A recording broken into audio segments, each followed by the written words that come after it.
Good morning, everybody. Coming at you a little early with the, as my good friend calls it, dentist wall behind me, simply because, ironically, I have to go to the dentist during my normal time slot. So, coming a little early because I think it's important to get this topic out there today, because I'm sure you've seen my stream at Mark NCA. GDPR, coming out tomorrow.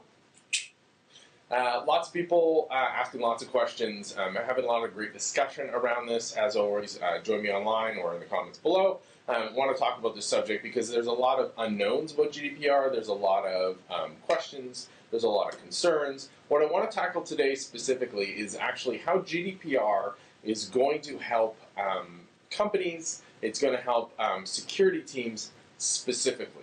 Now, you might think, okay, data protection regulation, the reason why it's going to help security teams is because it insists on stringent security controls everywhere. It does not. It says that you need best practice, that you need best effort, that you need to be, basically doing due diligence around security. So yes, that's part of it. There is a little bit of that aspect. That's not really what I want to get at. What I want to get at is the requirements around GDPR for what's the best way to phrase it? The requirements around data management, realistically. So you need to be able to tell somebody if they request and say, hey, what do you know about me, Mark? You need to be able to tell them what you know. You need to be able to allow them to correct that and remove that data as well. That's a far higher bar than most companies are used to when it comes to data management.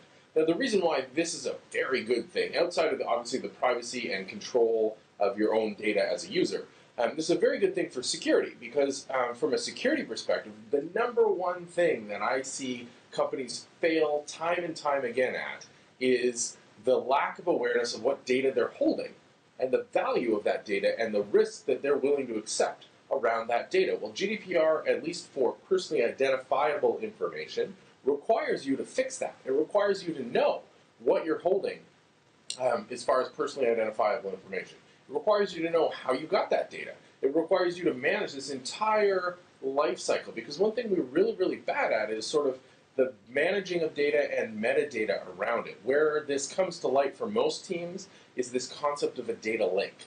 Now, data lake evolved out of data warehouse because data warehouse implies sort of orderly, organized shelves and structure. A lot of people found that way too hard. So we kind of just started pooling it all together, and data pit or data black hole didn't sound as cool as data lake. So data lake is what we've got. But still, most companies just dump data into this store and then do analysis on it afterwards. Well, GDPR prevents that when it comes to personally identifiable information. You need to be able to track not necessarily each drop of water, but pretty much each drop of water.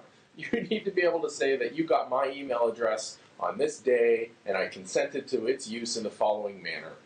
And then you need to be able to track that throughout the life cycle of that piece of data. So it's very much requiring people to organize, classify, and manage data as opposed to just shoving it into one place and not worrying about it for a long time until there was a breach. So from a security perspective, this is huge upside. We have a lot of great potential advantage out of GDPR, out of just the awareness and the required effort for companies to put into GDPR to manage this data, finally.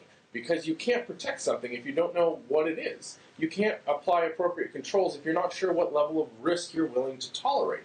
You don't know what you need to mitigate if you don't even know that you have a potential vulnerability around this data. So GDPR is many things, one of which is a wake-up call around data management practices. This is a huge win for you, the consumer, for us, the community, also for information security in general, because we'll finally be managing our data properly. We'll be putting the due care into it, and hopefully all be better off. Of course, before we get to that lovely state, it's going to be a mess. It's going to be a nightmare. We're going to see what's going on.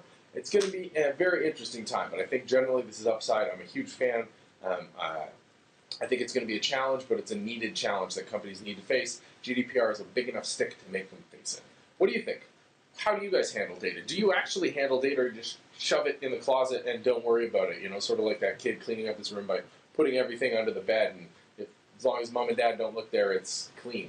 That's the kind of concept. How are you managing data? Are you managing data? Hit me up, Mark NCA, in the comments below. As always, security only gets better if we talk about it, if we get it out in the open, if we discuss it. Let's start that discussion. I hope you guys are set up for a fantastic Thursday. I will talk to you online and in the forums and such, and I will see you tomorrow. Take care.